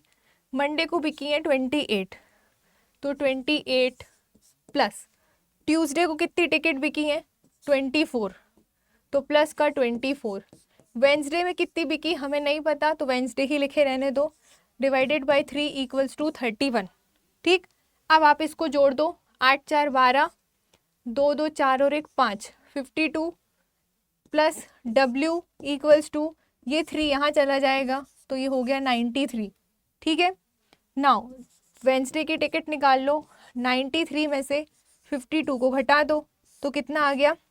41। मतलब वेंसडे को बेची गई टिकटों की संख्या कितनी है भाई? 41। तो ये क्या है? वेंसडे वाली टिकट्स की संख्या। ओके, गिवन क्या था? एवरेज टिकट्स की संख्या ऑफ 3 डेज की। ठीक, 3 दिनों में बेची जाने वाली टिकट्स की संख्या का औसत आपको गिवन था। ये देखिए, ये गिवन था और आपसे इसका बारे में बात कर रहा था। ठीक, तो इस तरीके से आपको इसको सॉल्व करना है। ओके, अच्छा क्वेश्चन है, पेपर में आता है, ध्यान से कीजिएगा। ठीक है, चलो नेक्स्ट क्वेश्चन देखते हैं। हाँ, नेक्स्ट क्वेश्चन इज, अब देखिएगा ये क्या क्वेश्चन है। आपको ये एक बार ग्राफ दिख रहा है, ठीक, जिसमें कलर्स के नाम लिखे हैं भाई। ये है ब्लू, ये है ग्रीन, ये गोल्डन, ये brown, this is black, silver, white, red and yellow, ये कलर्स के नाम है। कौन से कलर्स के नाम है, ऊपर पढ़ो। Sales of bikes in India as per the colour in 2009, मतलब 2009 में इन कलर्स की बाइक्स बेची गई हैं, ठीक। उनके परसेंटेज आपको दिए, जैसे ब्लू कलर की बाइक 2009 में 12% बेची गई, 12% उसकी सेलिंग थी। ग्रीन कलर की बाइक 8% बेची गई। इसी तरीके से जितने कलर्स यहाँ पे बने हैं, जितने ये लाइन बार ग्राफ बने हैं, ये सब क्या है, 2009 में बेची गई बाइक्स की परसेंटेज, ठीक है। तो चार्ट समझ गए आप। अब आइए क्वेश्चन में। क्वेश्चन कह रहा है कि if the total number of bikes sold in 2009 was 10,000, अगर 2009 में बेची गई बाइक्स की कुल संख्या 10,000 है, ठीक, तो क्या फाइंड करना है, find how many more yellow bikes were sold than green ones, ठीक है। How many more yellow bikes were sold than green ones. Question समझे क्या कहा, मतलब आपको ये बताना है कि अगर 2009 में कुल बेची गई बाइक्स की संख्या 10,000 है, तो ऐसी कितनी येलो बाइक्स ज़्यादा हैं जो ग्रीन बाइक्स के कंपैरिजन में कितनी ज़्यादा येलो वाली बाइक्स बेची गई हैं, आपको ये बताना है, ठीक है। तो मतलब बाकी की बाइक्स से, उनके डेटा से कोई मतलब नहीं है आपको, उसमें मत चले जाना कि उनका डेटा देखने लग गए। जिसके बारे में बात की गई है उसको देखोगे। किसके बारे में बात की गई, येलो वाली बाइक और ग्रीन वाली बाइक, ठीक है, इनके बारे में। तो कितनी ज़्यादा येलो वाली बाइक बिकी हैं, तो देख लीजिए। ग्रीन वाली बाइक का परसेंट कितना है, 8%, मतलब 2009 में ग्रीन वाली बाइक कितनी बिकी, 8%, ओके। इसी 2009 में येलो वाली बाइक कितनी बिकी, 10%। तो आपसे पूछ रहा है कितनी ज़्यादा बिकी येलो वाली बाइक ग्रीन वाली बाइक की तुलना में, कितनी ज़्यादा येलो वाली बाइक की बिक्री हुई है। समझ पा रहे हो क्वेश्चन क्या बोल रहा है, ग्रीन के कंपैरिजन में येलो वाली कितनी ज़्यादा बिकी। तो ये है ग्रीन, ये है येलो, तो ये है 8, ये है 10। परसेंटेज में कितनी ज़्यादा बिकी, 2%। कैसे कैलकुलेट किया, ये 8% है, ये 10% है, तो 8 से 10 कैसे हुआ होगा, जब उसमें 2 जोड़ा होगा, मतलब इनके बीच का डिफरेंस कितना है, 2 का। तो 2% क्या हुआ है भाई, ज़्यादा बिकी है। अब 2% किसका निकालोगे आप, क्वेश्चन में गिवन है कि total number of bikes sold in 2009 was 10,000, तो आप 10,000 का 2% निकाल लीजिए, ठीक है। टोटल 10,000 बाइक बिकी हैं, 10,000 में से येलो वाली 2% ज़्यादा बिकी है एज कंपेयर टू ग्रीन वाली, है ना। तो ये हो गया 10,000 और ये हो गया उसका 2%। तो 10,000 का 2% कितना हो जाएगा भाई, 10,000 को लिखो, 2 0 कट जाएगा, 10,000 का 2% 200, ठीक है।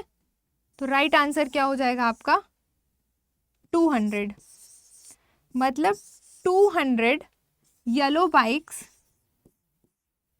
Bikes were sold more than green bikes, ठीक है।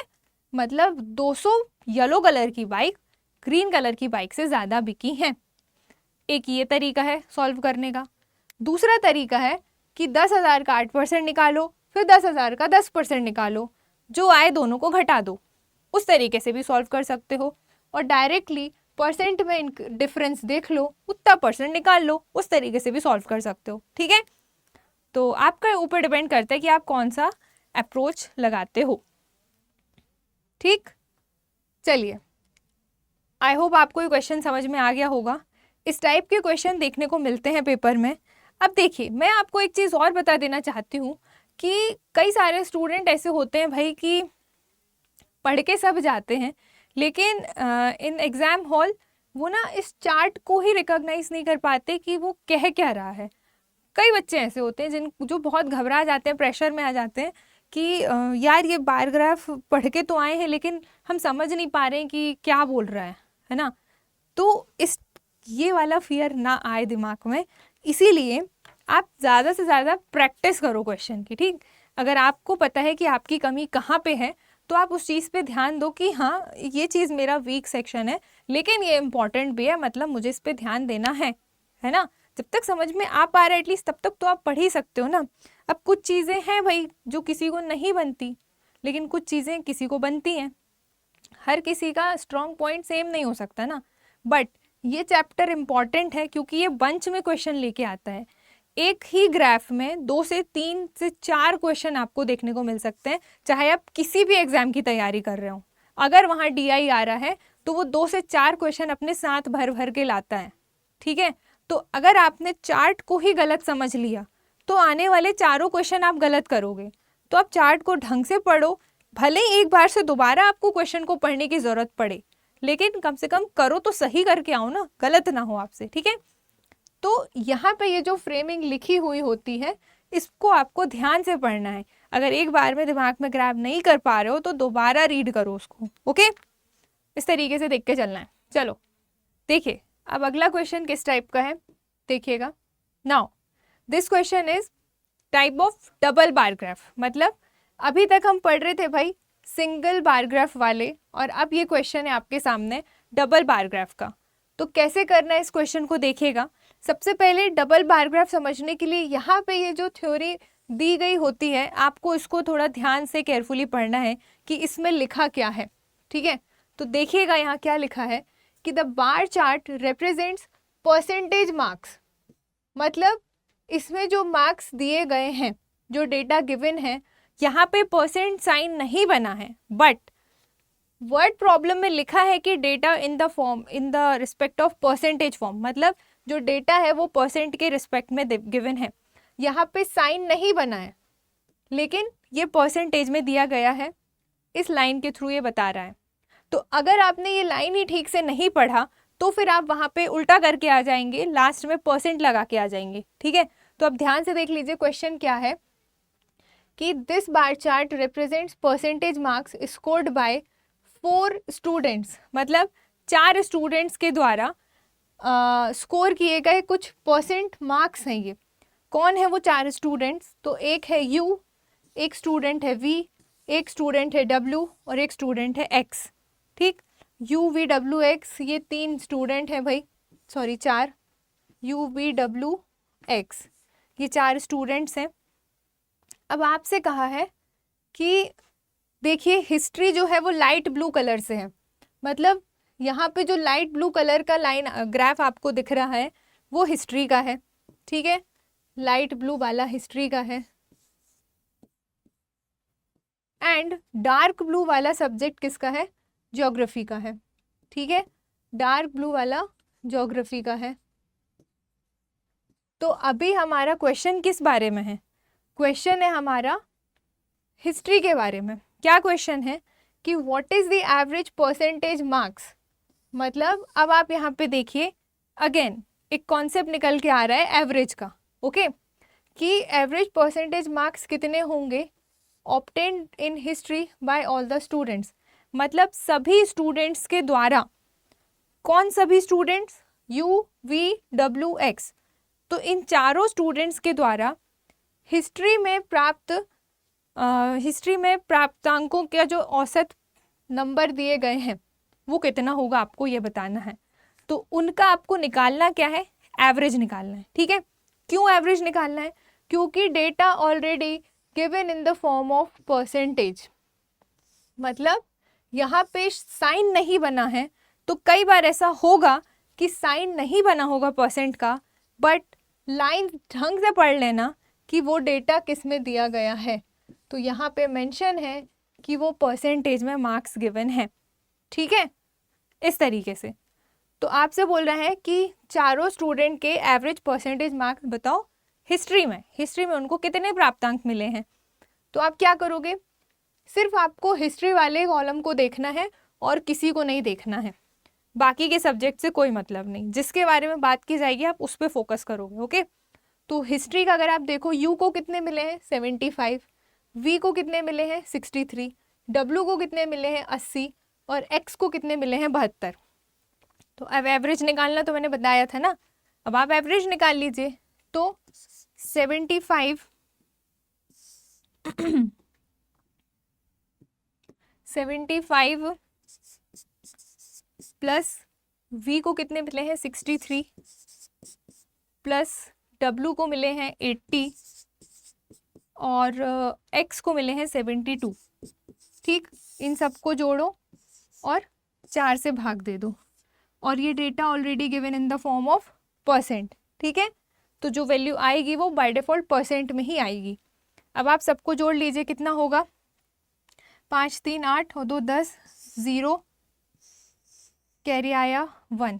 ठीक है, नाउ 7 और 7 14 6 20 और 8 28 और 1 29, 290 डिवाइडेड बाय 4 ये हो गया।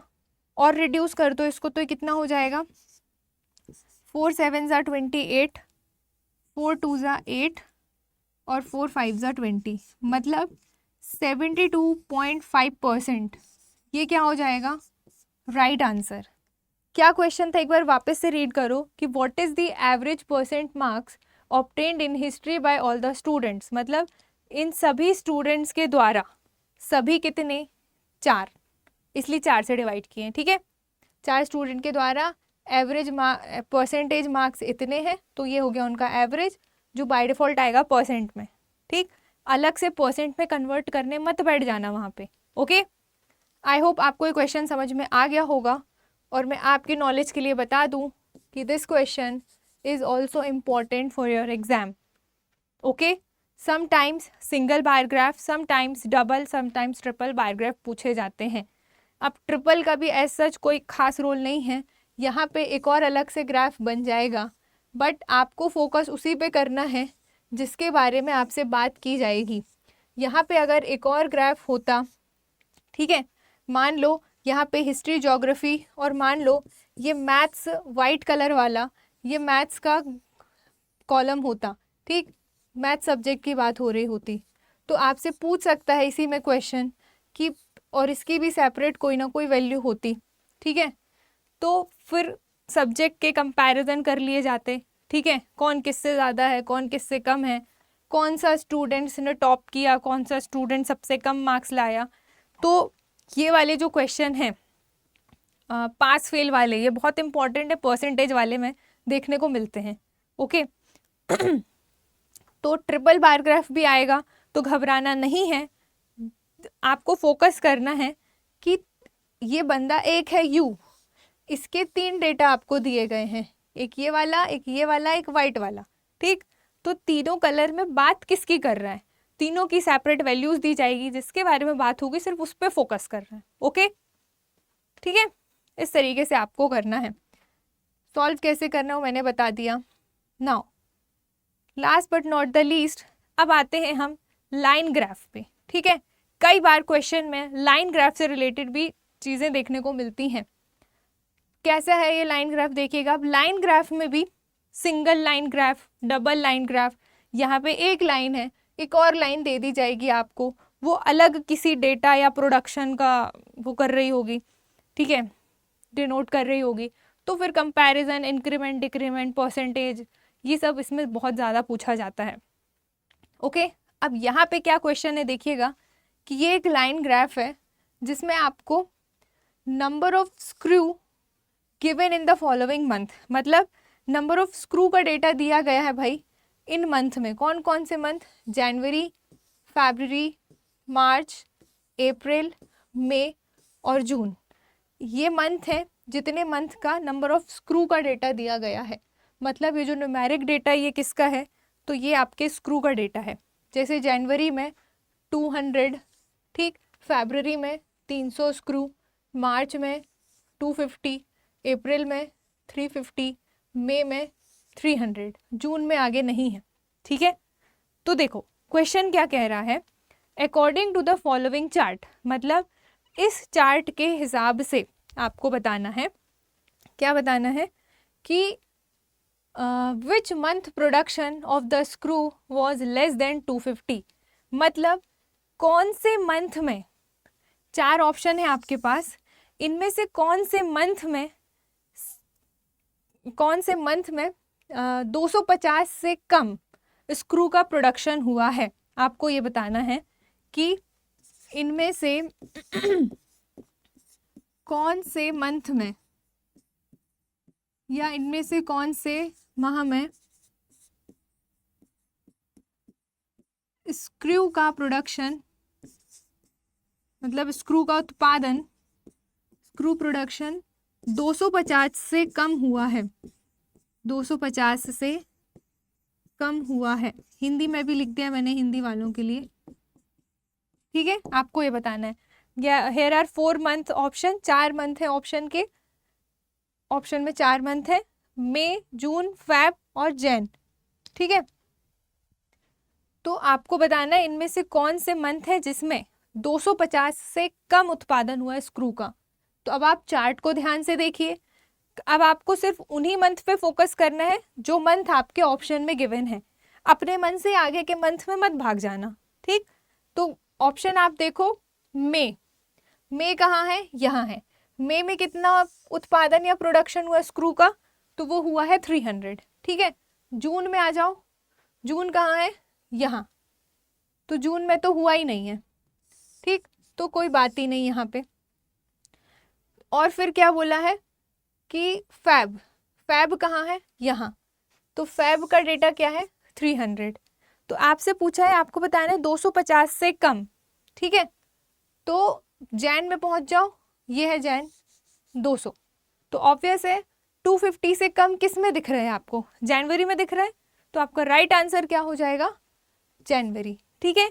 अब ये मत सोचना कि जून क्यों नहीं होगा, जून के बारे में कोई भी इंफॉर्मेशन नहीं दी गई है। कई बार ऐसा, अगर यहाँ पे 0 भी लिखा होता तो आप जून के साथ भी जा सकते, क्योंकि वो 250 से 0 कम ही तो है ना। लेकिन जून के बारे में हमें न्यूमेरिकली कोई भी इंफॉर्मेशन नहीं गिवन है, इवन 0 भी नहीं लिखा है, तो आपको जून में कंफ्यूज नहीं होना है, ठीक है। आपका राइट आंसर क्या आएगा यहाँ पे, January, that is option D, okay. तो राइट आंसर क्या होगा आपका, ऑप्शन डी, ठीक। अगर आएगा तो इस तरीके से चार्ट को फोकस करना, किस बारे में बात की गई है उसी को देखना और फिर आंसर देना, ओके। तो कर लोगे ना लाइन ग्राफ अगर इस टाइप से क्वेश्चन आएंगे तो, कि नहीं कर पाओगे। नाउ एक और क्वेश्चन है, देखिएगा, ग्लोबल CO2 कॉन्सेंट्रेशन। ये एक लाइन ग्राफ है जिसपे कुछ ईयर्स हैं, हेयर 1995, ठीक है, हेयर 2000, 2005, 2010 एंड 2015, मतलब 1995 से लेकर 2015 तक का डेटा आपको गिवन है CO2 कॉन्सेंट्रेशन का, ओके। नाउ देखेंगे अगर हम ध्यान से तो 1995 का डेटा है 360, 2000 का डेटा है 370, 2005 का डेटा है 380, 2010 का डेटा है 385 और 2015 का डेटा है 400, ठीक। ये आप देख पा रहे हैं। तो ये समझाने के लिए मैंने एरोज बनाए हैं, ओके। आपके पेपर में नहीं बने आएंगे, आपके पेपर में सिर्फ लाइन बन के आएगी और वैल्यू लिखी रहेगी, आपको खुद दिमाग लगाना है कि ये वैल्यू किसकी है, ठीक। सॉल्व करने का तरीका यही है, इस तरीके से आप आइडेंटिफाई कर लो। नाउ क्वेश्चन इज कि based on the given graph, मतलब इस ग्राफ पर based, what percent of a change in humidity of CO2 from year 1995 to 2015। क्या कहा क्वेश्चन ने, क्वेश्चन ने बोला कि 1995 से लेकर 2015 तक, ठीक, 1995 से 2015 तक कितना CO2 का ह्यूमिडिटी परसेंट चेंज हुआ है, आपको ये बताना है। कैसे बताओगे, तो कितना कोई भी चीज़ चेंज हुआ है या कितना कोई भी चीज़ ज़्यादा हुआ है या कितना कोई भी चीज़ कम हुआ है, ये हम किस बेसिस पे बताते हैं, डिफरेंस के बेस पे बताते हैं, ठीक है। कि आपके मार्क्स आपके फ्रेंड से ज़्यादा कैसे थे, आपने अंतर निकाला था, अगर आपको अंतर ही निकालते ना बने तो कैसे बताओगे, है कि नहीं। तो यहाँ पे क्या पूछा है आपसे कि what percent of change in humidity, मतलब कार्बन डाइऑक्साइड की ह्यूमिडिटी में कितना प्रतिशत चेंज हुआ है 1995 से लेकर 2015 तक, आपको ये बताना है। मीनिंग समझ गए क्वेश्चन का, 1995 से 2015 तक CO2 के ह्यूमिडिटी में कितना प्रतिशत चेंज आया है। ठीक है, तो क्या करोगे, 1995 का डेटा ले लोगे और 2015 का डेटा ले लोगे। ठीक है, और दोनों को क्या करोगे, माइनस। किससे कंपेयर कर रहे हैं, 1995 से, तो डिनोमिनेटर में कौन सी वैल्यू आएगी, 1995 की, और 1995 की वैल्यू कितनी है, कितनी है ये, 360। ठीक है, और 2015 की वैल्यू कितनी है, 400। तो जल्दी आप सॉल्व कीजिए, 360 और 400 को आप एलिमिनेट करो और डिफरेंस को आप भाग दोगे किससे, 1995 के डेटा से, नॉट 1995 से। ओके, और जस्ट बिकॉज आपको कन्वर्ट किस में कर रहे हैं, परसेंटेज में आंसर है तो परसेंटेज में निकालना है। आपके पास ये 4 ऑप्शन भी हैं। जल्दी से आप मुझे कमेंट सेक्शन में बताइए कि इसका राइट आंसर कितना होगा, और ज़्यादा देर नहीं लगनी चाहिए, इतनी देर से हम यही सब कर रहे हैं, इंक्रीमेंट निकालना, डिक्रीमेंट निकालना, परसेंटेज कैलकुलेट करना। ठीक है, तो कमेंट में आप क्वेश्चन नंबर 14 और ऑप्शन नंबर आप ABCD के फॉर्म में आंसर देंगे। ठीक है, आप करेंगे। Okay, answer in comment.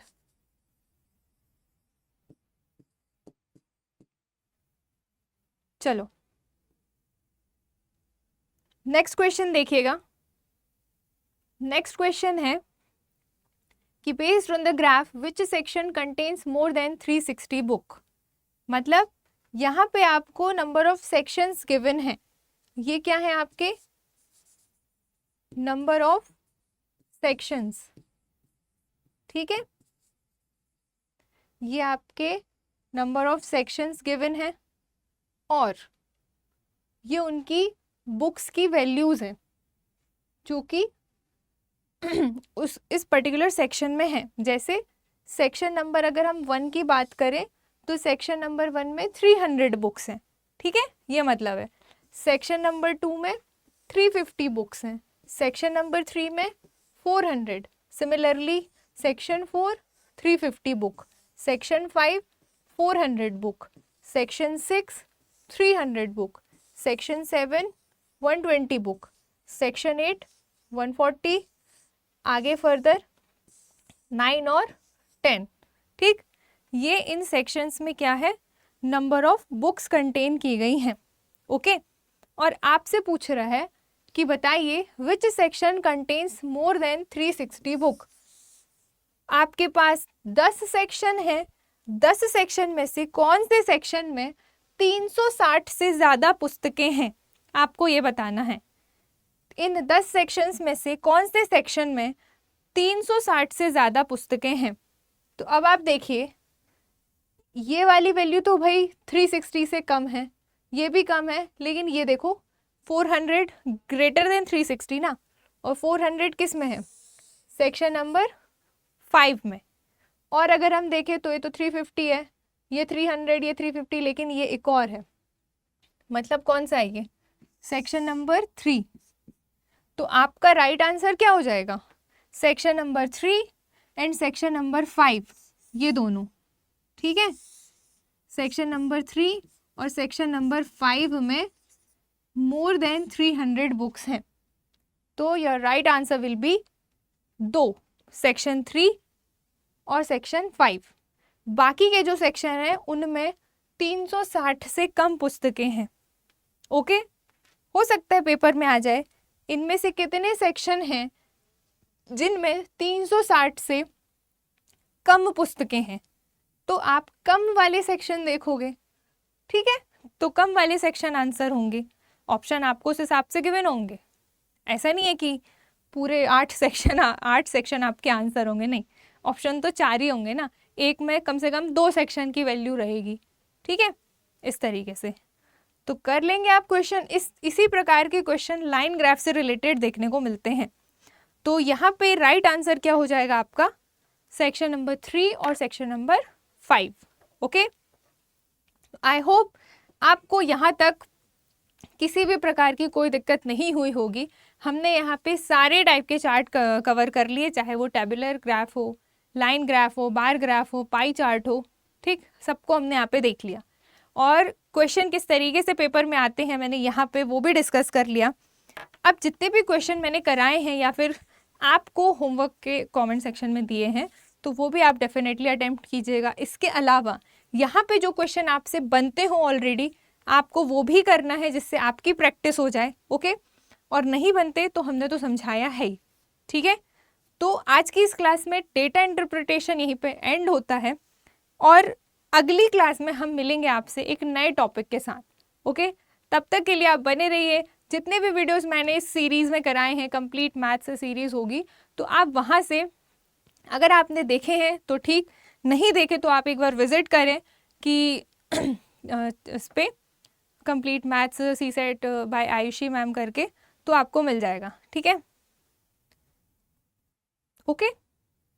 तो अब आज की क्लास को हम यहीं पे एंड करते हैं। मिलते हैं नेक्स्ट वीडियो में एक न्यू टॉपिक के साथ। Thank you so much.